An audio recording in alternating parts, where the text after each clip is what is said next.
반갑습니다. 춘분이 지났는데도 날이 많이 춥죠. 봄은 온 것 같은데 아직 날은 춥습니다. 자, 오늘 상가 건물 임대차 보호법 할 차례입니다.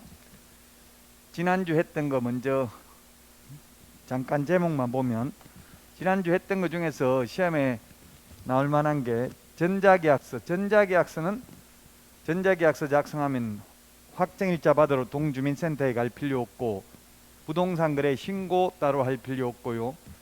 해제 신고, 주택 임대차 신고도 따로 할 필요 없습니다. 그리고 경제성, 즉 매수인한테 대출 금리를 할인해 주니까 유리합니다. 등기 신청 대행 보수도 할인을 해줍니다. 그래서 경제적입니다. 그리고 편리합니다. 종이 계약서를 적지 않고 도장도 없어도 되니까. 그리고 안전합니다. 전산 정보를 암호화해서 안전하고, 또 신문 확인도 휴대폰을 통해서 한 번 더 하기 때문에 안전합니다. 그 다음에 부동산 등기 특별조치법은 등기를 60일 이내에 해야 됩니다. 할 수 있는 날로부터, 잔금 치른 날로부터 60일 이내에 등기를 해야 됩니다. 자, 그 다음에 부동산 실권리자 명의등기에 관한 법률, 민법 시험에도 반드시 나오는데, 민법 시험에서는 3자간 명의신탁, 즉 등기 명의신탁하고 계약 명의신탁 중에서 한 문제가 거의 출제됩니다. 민법에. 중개실무에도 최근에 거의 한 문제씩 출제됐고요. 그 다음에 주택임대차보호법 중에서 이 계약갱신요구권이 소위 임대차 3법에 의해서 생겼습니다. 1회에 하나여 계약갱신요구권을 행사할 수 있습니다. 상가는 10년 범위 내에서 행사할 수 있습니다. 자, 그러면 오늘 이제 해야 되는 내용 중에 시험에 이거는 오늘은 다 출제됩니다. 반드시 우리 중개실무에 한 문제씩 출제됩니다. 상가 건물 임대차 보호법은 주택 임대차 보호법하고 비교해서 정리하면 됩니다. 프린터 지난주에 내드렸죠. 주택 상가 비교하는 프린터, 그거 보시고 차이점을 공부하셔야 되겠습니다. 최단기 존속 기간이 주택은 2년인데 상가는 1년입니다.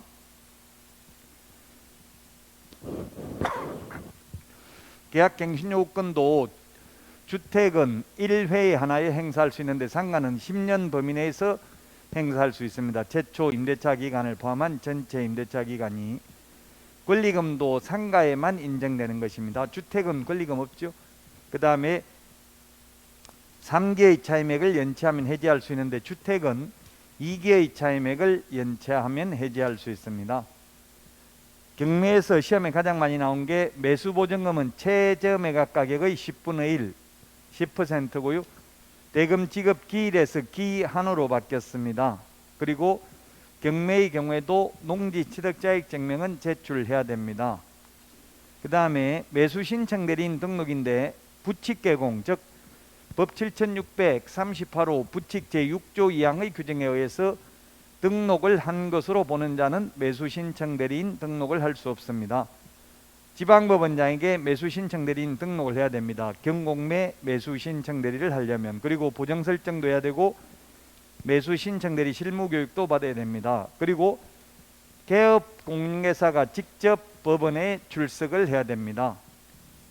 대표자, 법인인 경우 대표자가 출석해야 됩니다. 일반 임원, 소속 공인중개사도 출석할 수 없습니다. 그리고 매수신청 대리는 업무정지를 받으면 업무정지 사실을 출입문에 표시해야 됩니다. 중개업의 경우 표시해야 된다는 규정이 없습니다. 오늘 공부할 내용 핵심적인 내용입니다. 자, 그러면 상가 건물 임대차 보호법 우리 교재 483페이지에 있는데요. 이 상가 건물 임대차 보호법은 먼저 첫 번째 편면적 강행 규정입니다. 주택하고 똑같습니다. 양쪽에 다 강행 규정이 아니라 편면적 강행 규정이기 때문에 임차인에게 불리한 약정은 효력이 없습니다. 한쪽에만 강행 규정입니다. 예를 들면 1년 6개월 임대차 계약을 체결했다면 임차인은 6개월의 유효함을 주장할 수 있고 임대인은 6개월의 유효함을 주장할 수 없습니다. 최단기가 1년이기 때문에. 그래서 편면 한쪽에만 강행 규정이다. 양면적 강행 규정이 아니라 편면적 강행 규정이 되겠습니다. 자, 그 다음에 우리 교재 483페이지에 있는데 사업자 등록의 대상이 되는 상가만 적용됩니다. 외국인 적용되고요. 법인도 적용됩니다. 주택의 경우에는 법인 중에서 대기업은 적용이 안 되었습니다. 중소기업하고 LH, 지방공사만 적용되는데 상가는 모든 법인이 다 적용이 됩니다.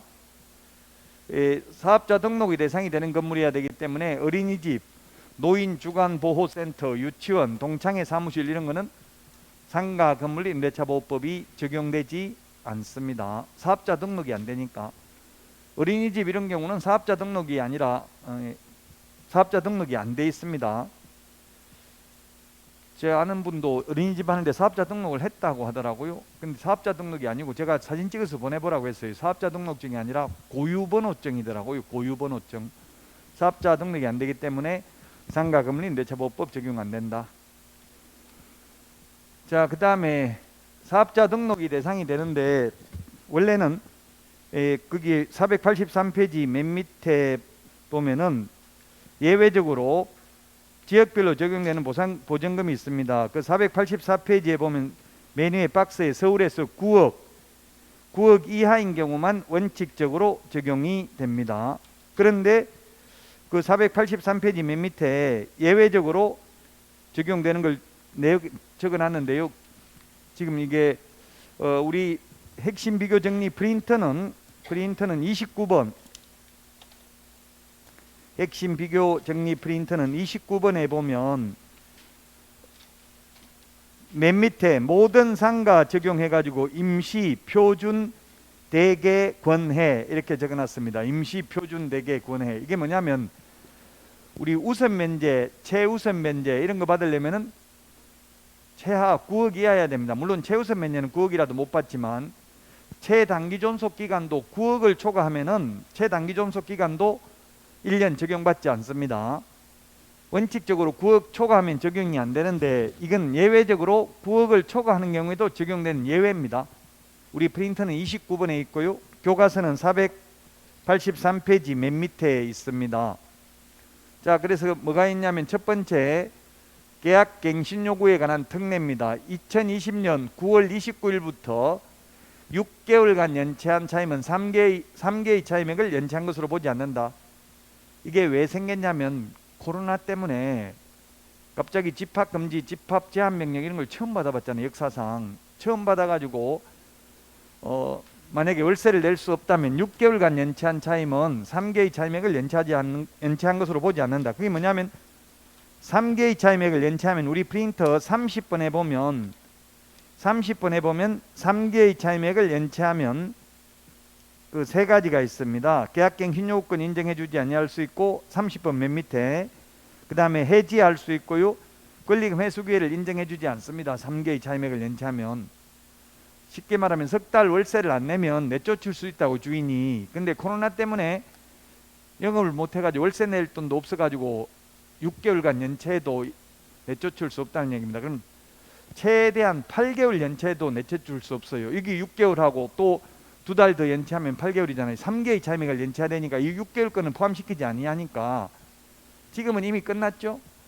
IMF가 아니고 코로나 때문에 이게 생겼던 내용입니다. 임시 특례입니다. 임시, 영원히 가는 게 아니라 임시 6개월간만. 자, 그 다음에 표준 권리금 계약서 사용 권장, 상가 건물 임대차 표준 계약서 사용 권장할 수 있는 거, 이것도 보증금과 상관없이 적용됩니다. 대항력도 금액과 상관없이 적용됩니다. 원래 민법에는 보면 매매는 임대차를 깨뜨린다는 법명언이 있습니다. 즉 주인 바뀌면, 건물주 바뀌면 세입자 나가라고 하면 나가야만 됐습니다. 그러나 지금은 최근에 이게 대항력이 신설됐습니다. 그래서 9억 초과하더라도 이제 건물주 바뀌어도 계약기간 동안은 계속 장사할 수 있습니다. 그리고 계약갱신 요구권도 행사할 수 있습니다. 계약갱신 요구권을 행사할 수 있기 때문에 주인 바뀌어도, 건물주 바뀌어도 계약기간 동안 장사할 수 있고, 또 10년을 초과하지 않는 범위 내에서 계약갱신요구권도 행사할 수 있습니다. 그 다음에 권리금 회수기에 임대차 기간 끝나기 6개월 전부터 임대차 기간 종료 시까지 권리금 회수기회를 보장해 줘야 되는데, 이건 9억 초과하는 경우에도 적용됩니다. 그 다음에 3개의 차임액을 연체했을 때 해지하는 거, 이것도 9억 초과에도 적용되고요. 그 다음에 폐업으로 인한 임차권 해지권, 요거는 올해 신설됐습니다. 우리 책에는 없습니다. 지금 2022년 1월 4일부로 신설됐습니다. 코로나로 인해서 3개월 이상 집합 제한 또는 집합 금지 명령을 받아가지고 중대한 사유로 폐업을 하는 경우 해지할 수 있고요. 해지하면 3개월 지나면 효력이 발생합니다. 3개월 지나면 주인이 보증금 내줘야 된다는 이야기입니다. 지금 명동 상가가 60% 이상이 문 닫았답니다. 세입자들은 외국 손님 받고 이렇게 하던데, 그럼에도 불구하고 주인들은 돈 내주는 게 아니라 그 월세 다 까버립니다. 보증금에서. 그 이제는 3개월 월세는 공개할 수 있지만 그 뒤로는 돈 내줘야 된다는 이야기예요. 코로나로 인해서 폐업을 한 경우. 요건 9억 초과하는 임대차에 대해서도 적용된다. 환산보증금이 9억이라는 말은 보증금 더하기 월세 곱하기 100을 한 금액을 환산보증금이라고 하죠. 아직 민법에서는 이 민사특별법 안 했죠. 아마 다음에 민법에서도 또 하고 공인중개사법에도 하고 계속 반복해서 들으면, 지금은 잘 몰라도 지금 오늘이 처음이기 때문에 이걸 처음 강의하니까 모를 수도 있어요. 근데 또 3월달 3, 4월 또 처음부터 합니다. 5, 6월 처음부터 하고요. 앞으로 4바퀴 4번이나 더 처음부터 한다고 계속해서. 그래서 너무 4번 하고 또 민법에서 또 하고 이러면은 나중에는 너무 많이 들어서 힘들어요. 이게 민사특별법은 지금은 몰라서 힘들고, 나중에는 아는 걸 모른 척하고 듣는 게 굉장히 힘들죠. 그 쉽지 않아요. 알면 아는 걸 자랑시키고 싶은데 모르는 척하고 처음 듣는 것처럼 하고 어머나 하면서 이렇게 듣고 있는 게 쉬운 일이 아니에요. 그렇게 들어야 합격을 할 수 있어요. 끝까지. 자, 우리 프린터 29번에 임시 표준 대개 권해, 영덕 대개, 표준 대개입니다. 영덕 대개가 아니라 임시 표준 대개를 먹으라고 권했다. 임시 표준 대개 권해. 같이 시작. 우리 프린트 29번에 영덕 대개가 아니라 표준 대개를 먹으라고 권했다. 근데 임시로 임시 표준 대개를 먹으라고 권했다. 이렇게 노란 글씨로 적어놨습니다. 앞머리 글자. 프린트 29번 맨 밑에 있죠. 이 프린터를 아마 다음 달에 또 새로 내드려야 될 것 같아요. 또 개정됐습니다. 지금 국무회의를 통과돼서 곧 공포할 예정입니다. 뭐가 바뀌었냐 하면은, 이때까지는 주택 취득할 때만 자금 조달 계획을 제출했죠.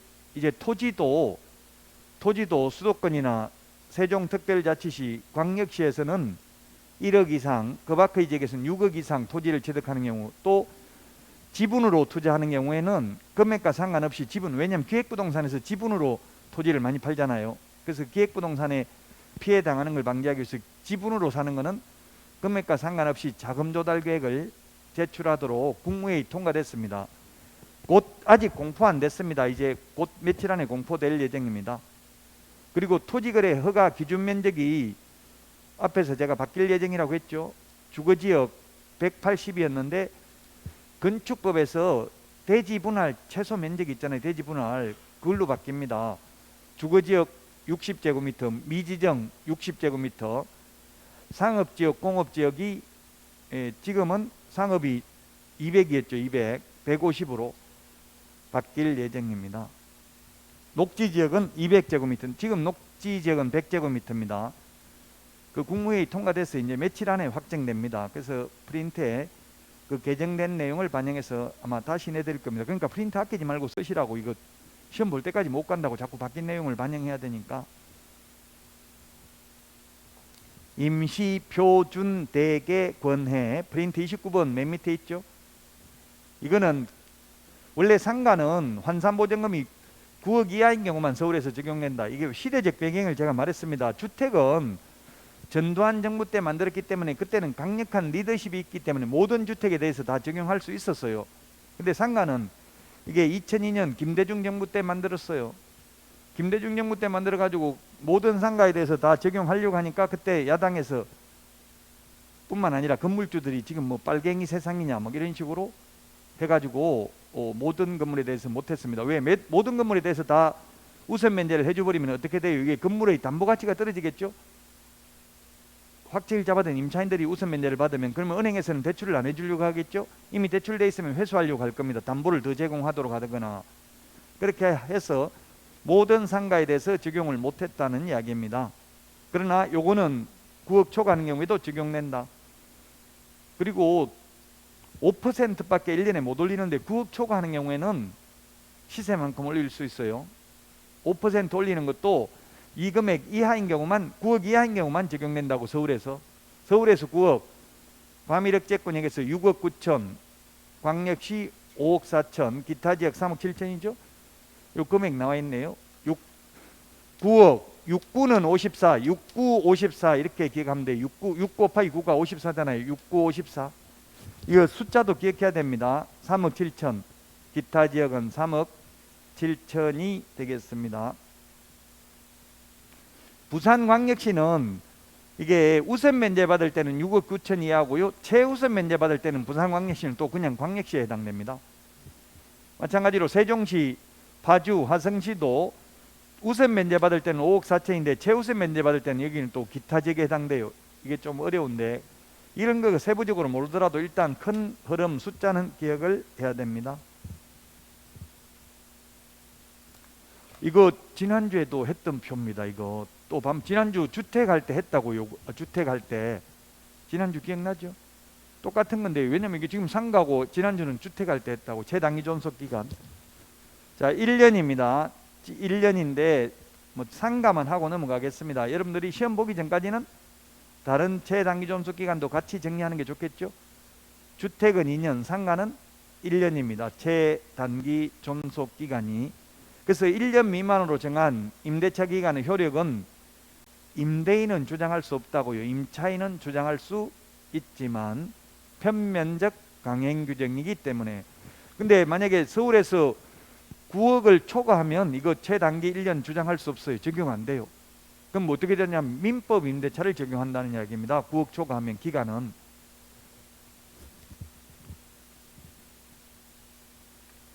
자, 그 다음에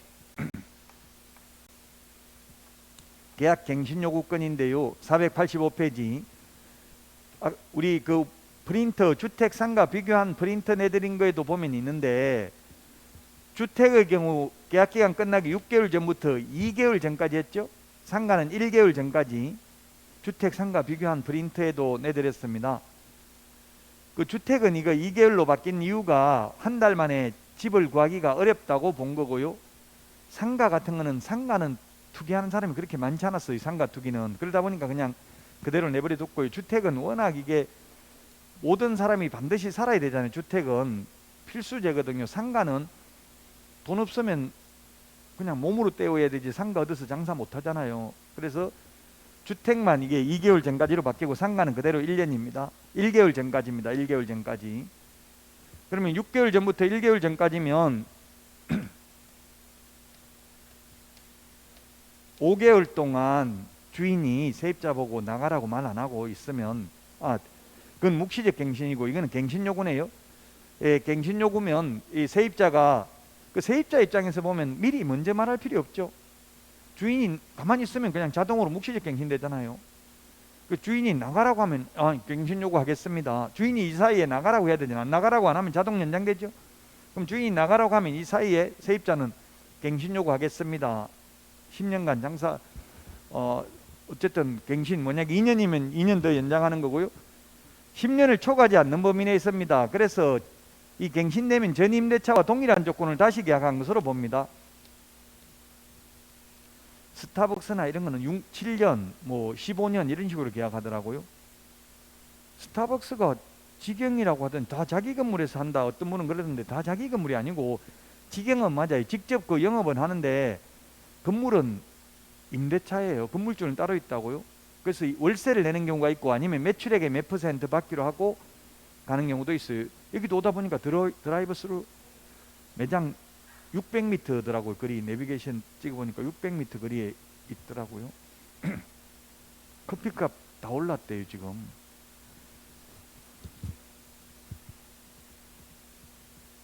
정부에서 지금 커피값도 공개하고 있죠. 카페라떼하고 아메리카노 2개만 공개하고 있더라고요. 많이 먹는 것만. 그 스타벅스는 올라간 걸로 나와 있더라고요. 자, 그러면 6년 계약을 했으면 갱신 요구 할 수 있어요, 없어요? 못합니다. 합하면 12년이잖아요. 10년을 초과하지 않는 범위 내에서만 할 수 있는 거예요. 6년 했으면 6년 후 끝입니다. 연장 안 해주면 주인이, 건물주가. 물론 6년 끝나기 1개월 전까지 아무 말 없으면 자동 연장되죠. 자동 연장되면 6년 연장되는 게 아니라 1년 연장됩니다.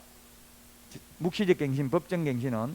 그 갱신 요구는 전 임대차와 동일한 조건으로 계약 체결하는 걸로 보니까 6년은 안 되고요. 5년 계약했으면 5년 더 연장 가능하죠.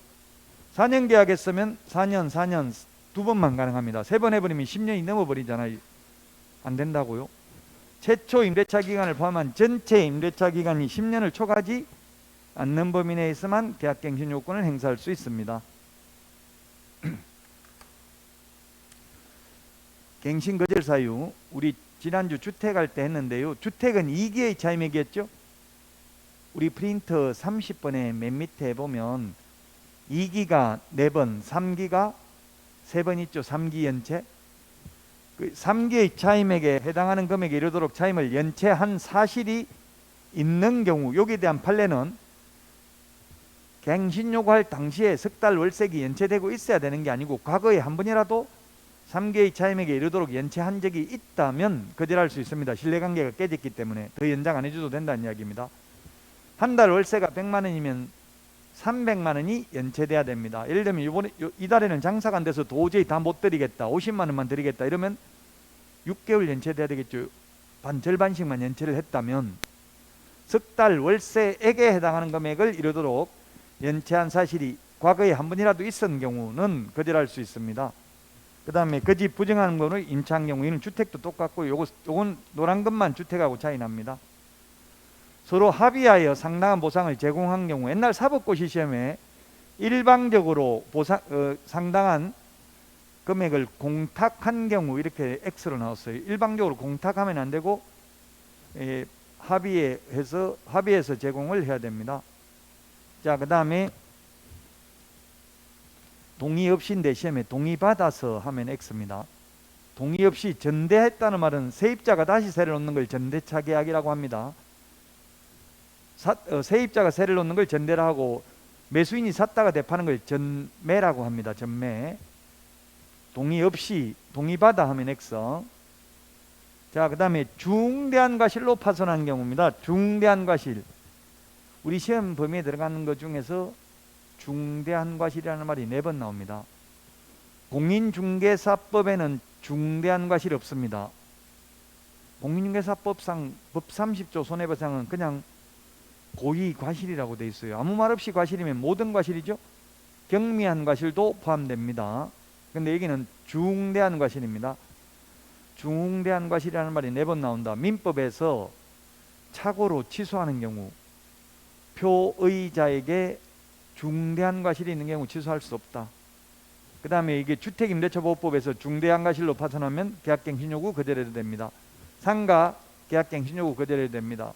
그 다음에 상가 권리금 회수기에 보장 안 해줘도 됩니다. 중대한 과실로 파손한 경우.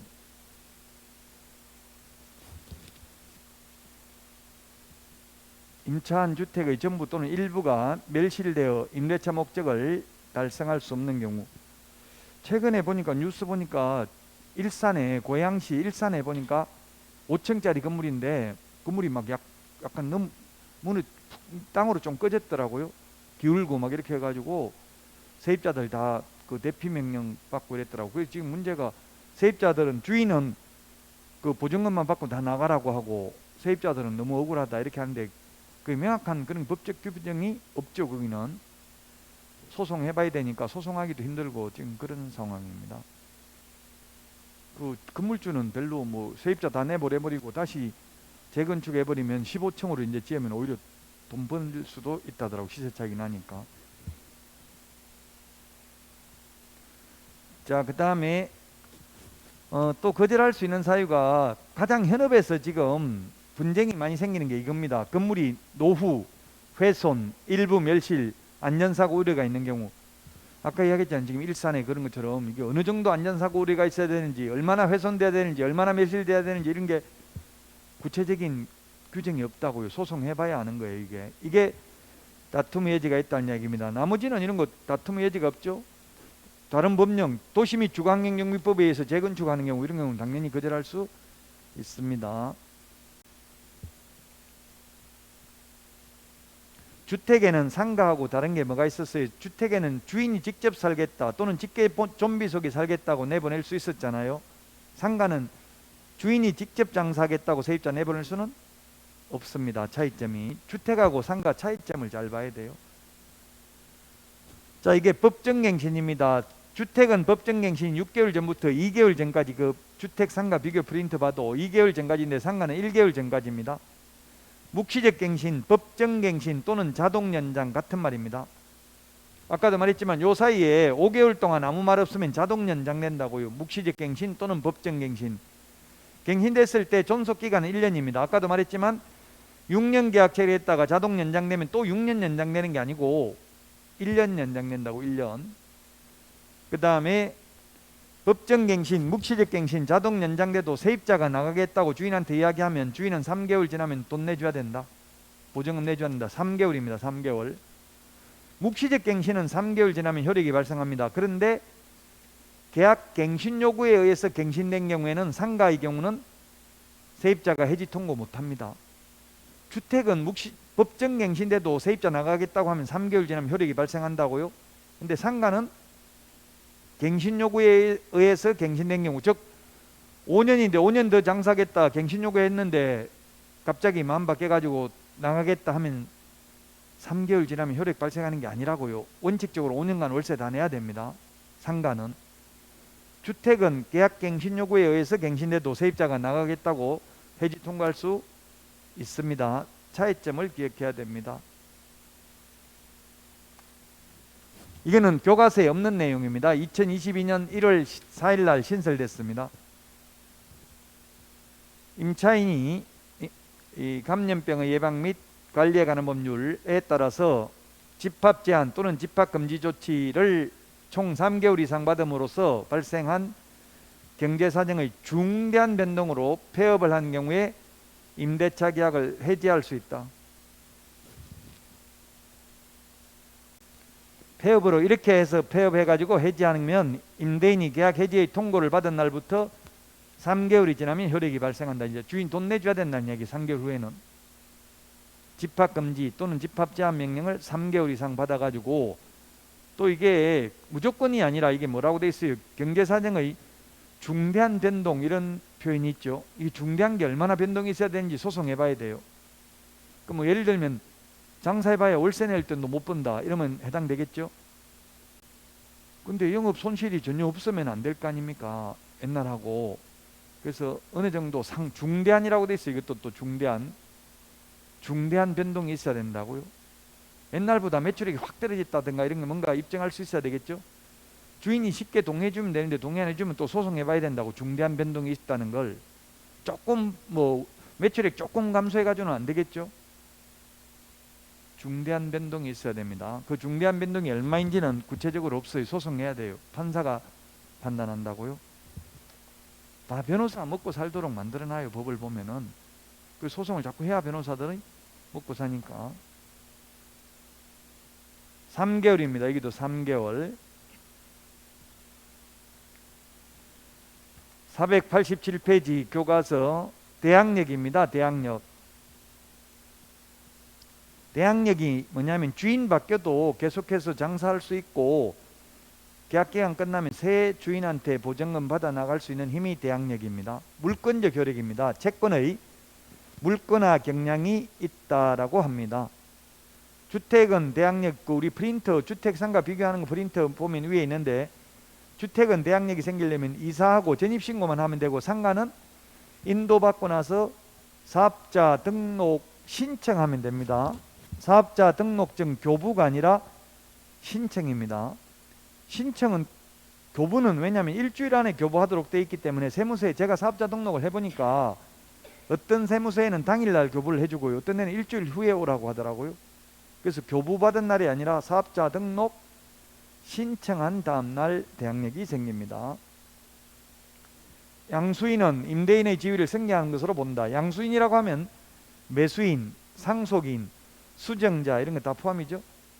그래서 새 주인이 보증금 내줘야 된다고요. 그럼 새 주인은 나한테 보증금 준 적 있냐? 왜 나한테 달라고 하냐? 옛날에 줬던 전 주인한테 달라 해라. 이런 소리 못 한다는 이야기입니다.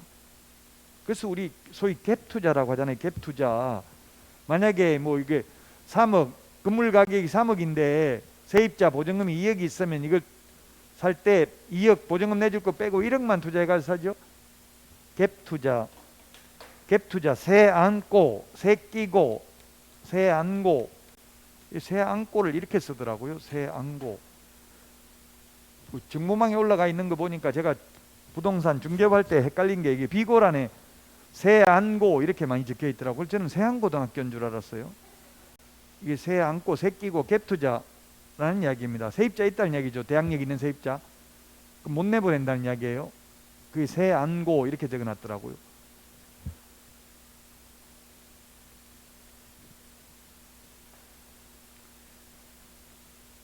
자, 대항력에다가 확정일자를 받으면 후순위 권리자보다 전액을 우선 면제 받습니다. 우선 면제. 최우선 면제 받으려면 대항력만 갖추면 되고, 우선 면제 받으려면 대항력에다 확정일자까지 받아야 됩니다. 확정일자까지 받아야 된다. 확정일자를 주택의 경우에는 동주민센터, 등기소, 등기과, 공정인 사무소에서 받을 수 있는데, 상가는 세무서에서 확정일자 받아야 됩니다. 세무서에서.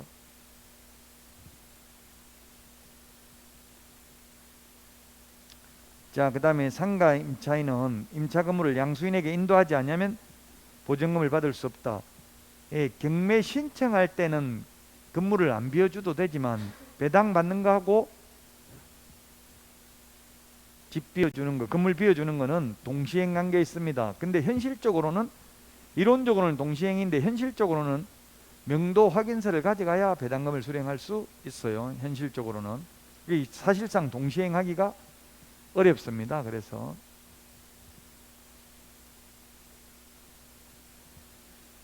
최우선 면제입니다. 최우선 면제는 대항 요건만 갖추면 되고요. 최우선 면제는 그 매각 대금의 2분의 1 범위 내에서만 최우선 면제됩니다. 주택도 마찬가지입니다. 2분의 1이 아니고 100% 최우선 면제 다 된다고 하면 근저당권자 이런 사람이 한 푼도 배당 못 받을 수도 있겠죠. 세입자가 많으면. 그래서 2분의 1 매각 대금의, 즉 낙찰 금액의 2분의 1 범위 내에서만 최우선 면제 받습니다. 전액을 다 해주는 게 아니고요. 자, 최우선 면제 받는 금액입니다. 우리 주택은 이렇게 두 개만 있었는데, 상가는 아까 뭐가 더 하나 더 있었어요. 상가의 경우 이 앞에 9억, 그 다음에 과밀억제권액은 6억 9천, 광역시는 69, 54, 그 밖의 지역은 3억 7천, 이게 하나 더 있었죠, 숫자가. 주택은 모든 주택이 다 우선 면제 받습니다. 확정일자 받으면. 근데 상가는 9억, 6억 9천, 5억 4천, 3억 7천 이하인 경우만 우선 면제 받습니다. 모든 상가를 적용 못했다고 했잖아요. 주택하고 차이점. 지난주 내드렸던 그 주택 상가 비교하는 프린트에 보면 이 숫자가 하나 더 있다고. 상가는 주택에 없는 숫자라고요, 이게. 자, 그래서 최우선 면제는 6,500만 원 이하인 경우 나누기 3을 해가지고 100만 원 단위로 절상 끊어서 올렸습니다. 그래서 6,500만 원 이하인 경우 2,200, 과밀억제권액은 5,500만 원 이하인 경우 1,900, 광역시는 3,800만 원 이하인 경우 1,300만 원입니다. 기타 지역은 3,000만 원 이하인 경우 1,000만 원까지만 최우선 면제 받습니다. 제가 아까도 말했는데 부산광역시의 경우에는 우선 면제 받을 때는 6억 9천인데 부산광역시는 최우선 면제 받을 때는 3,800 이하여야 합니다.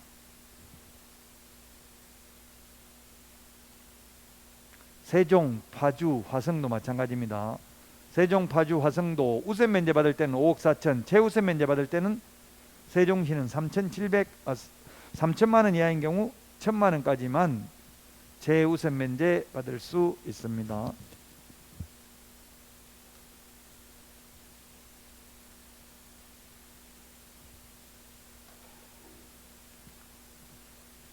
이거 숫자 시험에 출제됐었습니다. 그 숫자 기억해야 됩니다. 우리 프린터는 29번에 핵심 비교 정리 프린터는 29번, 또 주택 상가 비교한 프린터에도 내드렸습니다. 자, 그 다음에 490페이지입니다. 주택임대차위원회입니다. 주택임대차위원회는 법무부에 둔다, 둘 수 있다가 아니라 둔다. 제가 이제 다음 주에 위원회 5개 비교하는 거 프린트 지난달에 내드렸습니다. 지난달에 첫 주에 그 위원회 5개 비교하는 데 나와 있습니다. 이 법무부에 둔다. 그 다음에 위원장 1명을 포함한 10명 이상 15명 이하입니다. 10명 이상 15명 이하. 지난주에 했던 주택임대차위원회 위원은 9명 이상 15명 이하입니다. 9명 이상 15명 이하인데 주택은 상가는 10명 이상 15명 이하입니다. 위원장은 법무부 차관입니다. 492페이지 권리금입니다.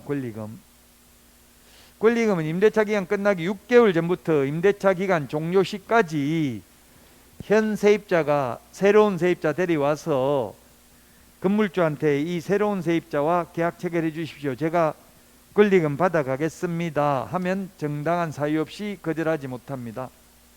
6개월 전부터 계약기간 끝날 때까지 6개월 동안입니다. 옛날에 이게 3개월 했는데 6개월로 바뀌었습니다. 그럼 계약기간 끝날 때까지 새로운 세입자 못 데려오면 주인은 권리금 내줄 필요 없죠. 주인이 권리금을 내줘야 되는 게 아니라 권리금 회수 기회를 보장해 주면 됩니다. 기회, 받아갈 수 있는 기회를 보장해 주면 됩니다. 이 권리금 제도가 2015년도에 도입됐습니다. 제가 도입할 때 공청회에도 참석했고요, 학회 세미나에도 참석했는데 지금 와서 보니까 지금 시행한 지가 벌써 6년이 넘었는데 지금 와서 보니까 외려 옛날에 권리금 제도가 법제화되기 전보다 지금 법제화되고 나서 외려 세입자들이 권리금 회수를 더 못하고 있답니다. 현실적으로 통계를 보니까. 왜냐하면 지금 이 법에 보면 주인 동의, 주인이 협조 안 하면 권리금 못 받아갑니다. 현실적으로. 자, 권리금 회수 기회를 방해하면 안 되는데요. 6개월 동안 신규 임차인에게 주인이 직접 권리금을 요구하거나 수수하면 안 되고요. 그 다음에 임차인에게 권리금 상당액을 지급하지 못하게 하는 행위, 또는 신규 임차인에게 현저하게 높은 차인가 보증금을 요구하는 것, 정당한 사유 없이 임차인이 주선한 신규 임차인과 임대차 계약 체결을 거절하는 행위, 현저하게 높게입니다. 자, 그러면 지금 월세가 100만 원입니다. 그러면 주인한테 현 세입자는 새로운 세입자 데려오려면 얼마 올려받을지를 알아야 처음부터 아예 120만 원이라고 하면 120만 원이라고 세입자를 말하면 구하기가 쉽잖아요. 그럼 여러분이 건물주라면 세입자가 저는 지금 100만 원 있는데 새로운 세입자 데리고 오면 얼마로 올려받을 겁니까? 물어보면 여러분이 건물주라면 정확하게 알려줘야 돼, 안 알려줘야 돼요? 건물주 입장에서는 권리금 많이 받아가는 게 기분이 안 좋아요. 왜냐하면 보증금보다 권리금이 많으면 나중에 세도 잘 안 나가거든요. 여러 가지 문제가 있기 때문에 대체로 싫어해요. 그러면 주인은 뭐라고 말하냐면 새로운 세입자 데려오기나 해라. 데려오지도 않고 뭐 벌써 그런 거부터 묻냐, 이렇게 하고 안 알려줘요. 그러면 현 세입자는 새로운 세입자 데려올 때 할 수 없이 지금 나는 100만 원 있는데 아마 주인이 좀 올릴 가능성이 있습니다, 이렇게 말할 수밖에 없잖아요. 그러면 데리고 왔는데 새로운 세입자 데려왔는데 주인이 150만 원 받으면 되냐고 안 되냐고, 이게 현저하게 높은 차인가 보증금을 받으면 안 된다고 돼 있는데요. 돼요, 안 돼요? 법에 없다고요. 50%도 올리면 안 된다, 된다, 이런 규정이 없고 소송해봐야 돼요. 현저하게 높은 거잖아요. 뭐에 대해서 현저하게 높냐면 주변 시세에 비해서 현저하게 높은 경우입니다. 주변 시세가 150이면 올려도 상관없습니다. 그러면 세입자가 소송해야 된다고요. 실제 주변 시세는 내려갔는데 여기만 더 받는다, 이런 식으로 소송하는 사이에 6개월 다 끝나버리고, 그러면 세입자들이 거의 소송하는 사람이 별로 없다고요. 그래서 이게 얼마만큼 올리면 안 된다, 구체적 규정이 없고 현저하게입니다. 현저하게. 주변 시세에 비해서 현저하게 높게 올리면 안 된다는 이야기입니다. 자, 요 4가지인데요. 요 4가지 행위를 하면 안 됩니다. 그 외에는 다 해도 됩니다. 그래서 예외가 더 많아요. 방해하면 안 되는 행위는 4개밖에 안 되는데 그 4개도 현저하게 높게 올리면 안 되고 어느 정도 높게 올려도 된다는 이야기죠. 이 4개는 그나마 주인이 하면 안 되는 행위라고, 그 외에는 주인이 다 해도 되는 행위가 이제 예외가 많기 때문에 사실상 세입자가 돈을 받아 나오기가 어렵다. 권리금을 받아 나오기가. 자, 이게 뭐냐면 법제 10조 1항 갱신거절 사유 8가지, 계약갱신거절 사유 8가지, 우리 프린터 핵심 비교정리 프린터 54번에 보면 8가지 조금 전에 했던 내용입니다. 3개의 차임에게 이르도록 차임을 연체한 사실이 한 번이라도 있는 경우 등은 권리금 회수 기회를 보장 안 해줘도 된다고요. 54번 8개 있잖아요. 8번까지. 지금 하면 안 되는 건 4가지 있었는데 해도 되는 게 예외가 훨씬 더 많다고요. 이 8가지 있으면 거절해도 된다고요. 권리금 못 받아가게 해도 된다고요. 그 다음에 이것도 한번 보세요. 차임을 지급할 자력이 없는 경우, 새로운 세입자가 자력이 뭡니까? 경제적 능력이죠. 얼굴 한 번 봤는데 저 사람 월세 안 낼 것 같다. 옷 입은 거 보니까 거지같이 옷 입고 왔다. 다른 세입자 데려와 봐라. 이렇게 할 수 있다는 얘기예요. 그럼 현 세입자가 아닙니다. 옷은 저렇게 입어도 월세 잘 낼 수 있습니다. 입증해야 된다고요. 어떻게 하냐고. 아직 장사도 안 했는데 이게 주인한테 유리하다고 전부. 그 다음에 신규 임차인이 임대차 계약을 위반할 행위를 할 것이 명백할 경우, 얼굴 한 번밖에 안 봤어요. 아직 장사도 안 했는데 어떻게 위반할지 안 할지 아냐고 한 번 보고. 근데 주인은 저 사람은 안 되겠다. 지금 관리비도 안 낼 것 같고 건물 다 부술 것 같다. 딴 사람 데려와 봐라. 이렇게 할 수 있다는 얘기. 그러면 현 세입자가 아닙니다. 저 사람 그럴 사람 아닙니다. 입증해야 된다고요. 자, 이제 시험에 나온다면 요게 숫자를 바꿀 수 있겠죠. 1년 6개월인데 1년 2년 이런 식으로 바꿀 수 있을 겁니다. 요걸 제가 민법 선생님 그리고 공인중개사법 강의하는 선생님들 동영상을 제가 여러 사이트에 들어보니까 제각각의 이게, 여러분은 누가 1년 6개월이라고 생각합니까? 이거 세입자가 1년, 이 변호사들이 다 만물박사 아닙니다. 변호사도 몰라요. 이거 변호사 시험에 이게 옛날에 시험 보기 전에, 이거 나오기 전에 시험 봤잖아요.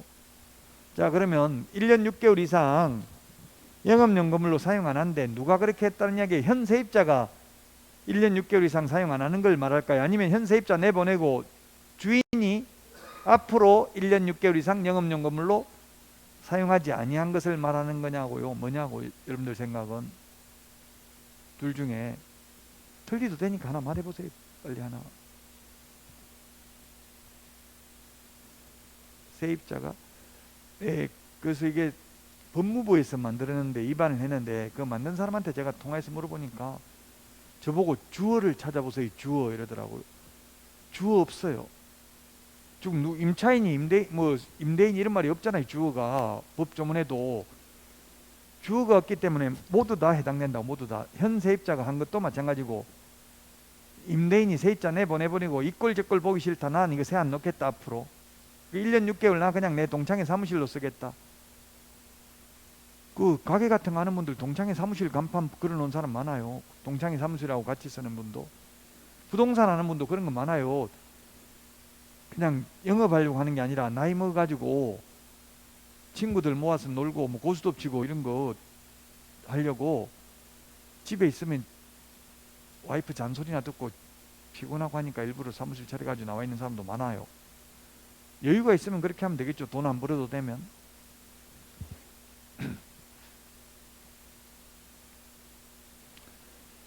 이거 주인이 하는 것도 되고 이거는 세입자가 한 것도 다 된다. 이거 지금 법조문에 보면 주어가 없어요. 누가 이렇게 했다는 게 없다고요? 그럼 현 세입자가 한 거나 또는 주인이 내보내고 세를 1년 6개월 안 놓는 것도 다 포함됩니다. 그래서 어떻게든지 주인이 이 권리금 못 받아게 하려고 하면 받아가기 쉽지 않다는 이야기입니다.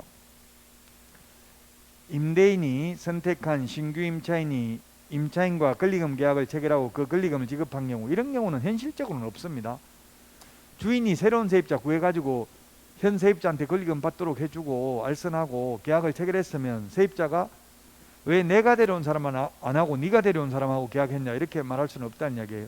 즉 세입자하고 주인하고 똑같다면 조건이 주인한테 우선권이 있다는 이야기. 주인이 선택할 수 있다고요. 근데 이런 일은 주인이 이런 착한 주인은 없죠. 어떻게든지 주인은 세입자 권리금 못 받아가게 한다고 현실적으로는 보면. 자, 그러면 주인이 권리금 못 받아가게 방해를 해가지고 현 세입자가 손해가 발생하면 손해배상을 청구할 수 있습니다. 근데 손해배상액은 낮은 금액입니다. 낮은 금액. 우리 지난주 주택의 경우에는 만약에 주인이 직접 산다고 세입자 내보내놓고 주인 직접 안 살고 다른 데 세를 놓으면 손해배상 해야 된다 했죠. 높은 금액, 세 개 중에 높은 금액이었어요. 3개월간 환산월차임, 그리고 새로운 세입자에게 놓은 환산월차임하고 종전 환산월차임 간의 차액 2년분, 실제 손해 입은 액 중에서 높은 금액, 큰 금액을 손해배상하는데, 여기는 지금 오늘은 낮은 금액이라고. 낮은 금액. 낮은 금액이 뭐냐면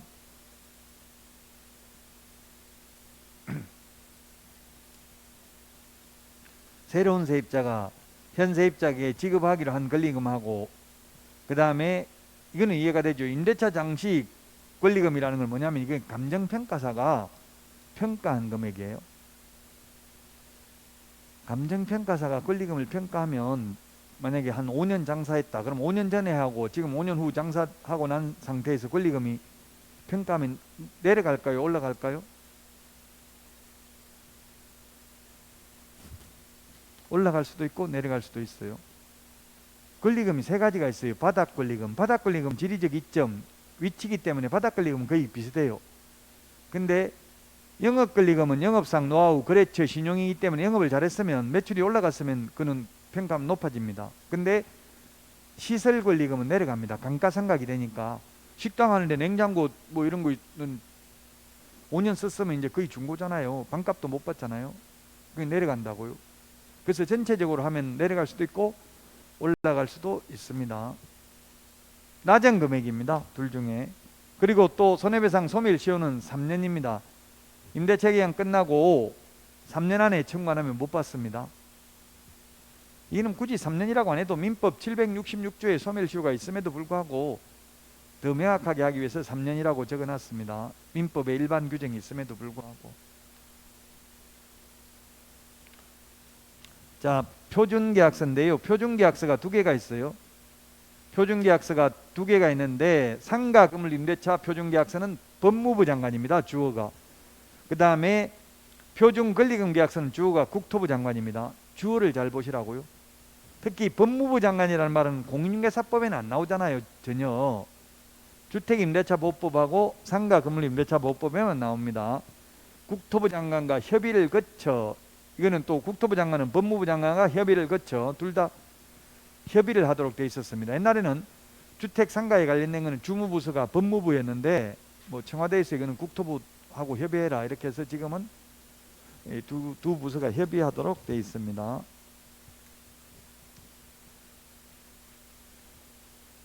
자, 그 다음에 또 이 권리금 회수기에 보장, 아까 권리금 회수기에 보장해줘야 되는 거 네 가지 사유 있어서 네 가지 행위 하면 안 된다는 거 외에는 전부 다 해도 돼. 또 권리금 보호 안 되는 것, 대규모 점포, 준대규모 점포, 유통산업발전법에 의해서. 이게 뭐냐면 백화점 할인 매장입니다. 백화점 할인 매장, 백화점도 임대사업 하잖아요. 제 조카도 백화점에서 뭐 가방 팔고 있던데 그 임대 매장인데 임대료를 매출의 거의 40%를 준대요.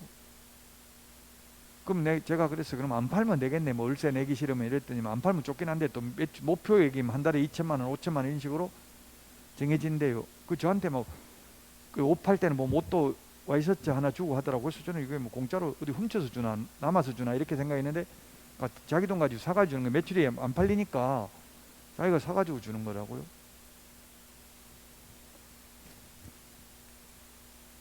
그 사가지고 주는 건데 공짜로 받을 수도 없더라고요. 사줘야 되겠어요. 그러니까 와서 사라는 이야기예요. 그냥 공짜로 준다고 오라고 했는데 결국은 사야 돼요.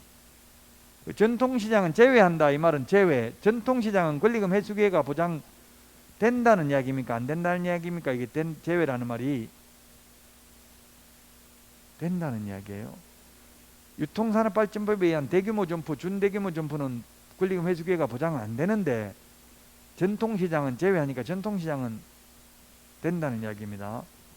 원래 전통시장 제외가 없었는데 추가됐어요. 이게 대규모 점포 면적이 얼마인지 이런 거는 뭐 정확히 시험에 안 나오니까 뭐 3,000제곱미터 이런 게 있는데 알 필요 없고, 어쨌든 전통시장도 막 붙어 있으니까 규모가 클 수 있잖아요. 그래도 보호된다. 전통시장은. 국유재산, 공유재산 안 됩니다. 여기는 지하상가 없죠. 지하상가가 가장 많은 데가 우리나라에서 인천입니다. 인천 부평 지하상가, 뭐 인천 서울 고속버스 터미널 지하상가 있고요. 대구 바늘땅 지하상가, 부산 서면 지하상가, 뭐 남포동 지하상가 이런 게 있어요. 그 지하상가는 권리금 회수기에 보장 안 됩니다.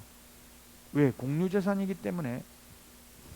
그 인천 부평 지하상가를 가보니까 그 인천시에서 공개 입찰 방식으로 세입자를 모집한 거예요.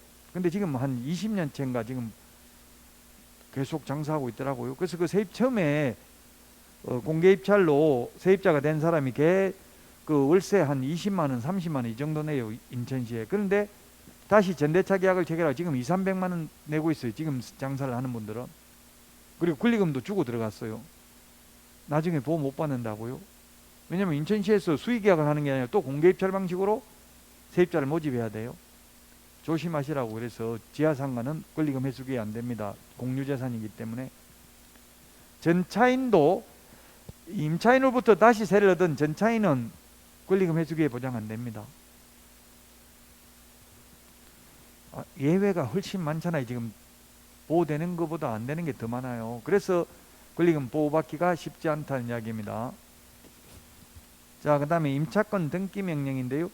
임차권 등기 명령은 지난주 했던 주택하고 똑같습니다. 계약기간 끝나도 주인이 돈을 돌려주지 않는 경우 명령에 의한 등기를 할 수 있고요. 등기하면 대항력과 우선 면제권을 취득하게 되고, 취득하고 있는 사람은 계속 존속됩니다. 유지됩니다. 민법 621조, 즉 임차권 설정 등기도 명령에 의한 등기나 똑같습니다. 효과는. 단 명령은 계약기간이 끝나도 보증금을 돌려주지 않는 경우 명령에 의한 등기를 할 수 있고, 임차권 설정 등기는 등기 권리자, 등기 의무자 합의만 되면 언제든지 가능합니다. 등기되어 있는 집에 새로 들어온 상가나 주택이나 모두 새로 들어온 임차인은 최우선 면제 못 받습니다. 그리고 보증금 돌려받는 것과 임차권 등기 말소해 주는 것은 동시행이 아니라 선의행, 돈부터 돌려주고 등기 말소해 달라고 해야 된다. 지난주 했던 주택하고 똑같습니다. 임차권 등기 명령은. 등기된 후에 새로 들어온 세입자는 최우선 면제 못 받습니다. 등기 비용을 청구할 수 있습니다. 선의행이라고 했습니다. 등기부터 말소하는 게 아니라 돈부터 돌려주고 등기 말소해 달라고 해야 됩니다. 자, 분쟁조정위원회인데요. 분쟁조정위원회는 법률구조공단, 토지주택공사, 한국부동산원에 두어야 합니다. 시도에는 둘 수 있습니다. 그리고 5명 이상 30명 이하입니다. 아까 상가임대차위원회 위원은 10명 이상 15명 이하였습니다. 분쟁조정위원회 위원은 5명 이상 30명 이하입니다. 자, 그 다음에 정액청문대, 월세 올리는 거 5%, 100분 5나 5%나 같은 말이죠. 단 환산보증금이 9억 초과하는 경우는 시세만큼 올릴 수 있어요. 서울에서 9억 초과하는 경우는. 일정 금액 이하인 경우는 1년에 5%밖에 못 올린다고요. 한번 올리고 나면 1년 안에는 다시 정액이 안 됩니다. 그러나 코로나로 인해서 착한 임대인 운동하는 게 있었잖아요. 만약 월세가 100만 원인데 코로나 때문에 영업 안 된다고 주인이 50% 깎아줬어요. 깎아줬다가 이제 코로나가 끝나고 정상적으로 영업이 돼서 장사 잘 돼요. 그래서 주인이 올리려고 하니까 5%밖에 못 올려주겠다. 안 된다고. 그거는 감액전 차임 등의 금액에 달할 때까지는 5% 이걸 적용 안 한다. 그래서 처음에 원래 100만 원이었는데 50% 깎아줘가지고 50만 원으로 하다가 영업이 정상화가 되면 언제든지 100만 원을 다시 올려도 된다고요. 그또 50만 원에서 5%씩 밖에 못 올린다 하면 그거 몇 년 10년도 넘게 걸리겠죠. 100만 원 가는데. 그러면 주인이 안 깎아주려고 할 거 아니에요. 코로나 때 깎아주고 싶어도. 또 깎아주고 나면 거기서 5%밖에 못 올린다고 하면. 그래서 그거는 5% 적용 안 된다. 감액전 차임 등에 해당할 때까지는 언제든지 왕창 올려도 상관없다. 원상복구 시킬 수 있다.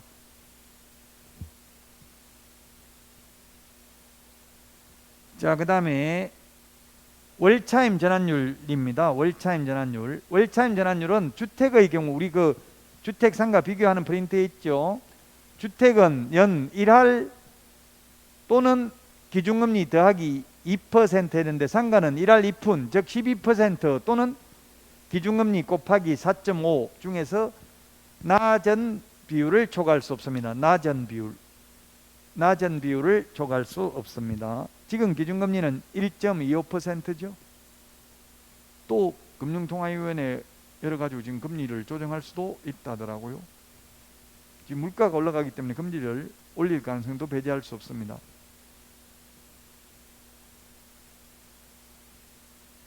자, 497페이지. 상가는 전부 3기 차이밍 연체입니다. 3기. 이거는 우리 프린터는 핵심 비교정리 프린터는 30분에 있는 거 맨 밑에 그대로입니다.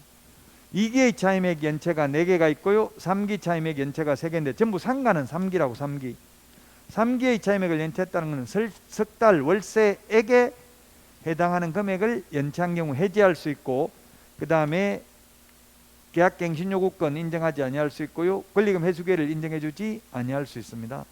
3개의 차이맥을 연체한 경우 프린트 30번 맨 밑에 있습니다.